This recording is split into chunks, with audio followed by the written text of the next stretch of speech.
మా జెన్జీ శ్రోతలకి స్వాగతం సుస్వాగతం. ఏంటి మమ్మీ ఎవడీడు? ఈరోజు మనం మాట్లాడబోయే టాపిక్ పేరు వచ్చేసరికి ఎడ్యుకేషన్ సిస్టమ్ అన్నమాట. తీస్తా నాలో ఉన్న క్రియేటివిటీ మొత్తం బయటికి తీస్తా. ఎడ్యుకేషన్ సిస్టంలో సిలబస్ అంతా బాగానే ఉంది. Maths, physics, chemistry, biology, social science. But this is not enough. ఎందుకు?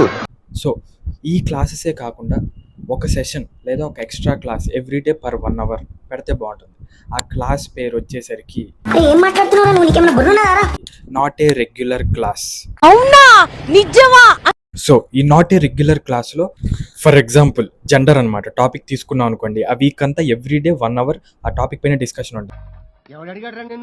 ఫర్ ఎగ్జాంపుల్ ఫీమేల్ గురించి చెప్తాం. ఫస్ట్ ఫీమేల్ని హిస్టారికల్ సెన్స్ నుంచి ఇలా డిస్క్రిమినేట్ చేస్తూ వస్తున్నారు. అబ్బాయిలు మీరు ఇలా చేయకూడదు, ఇప్పుడు ఉన్న దాన్ని మీరు సుపీరియారిటీ కాంప్లెక్స్ ఇలాంటివి చూపించకూడదు, తక్కువ చేసి చూడకూడదు, మంచిగా రెస్పెక్ట్ఫుల్గా చూడాలి. అలానే సేమ్ గోస్ టు ఫీమేల్ మాట.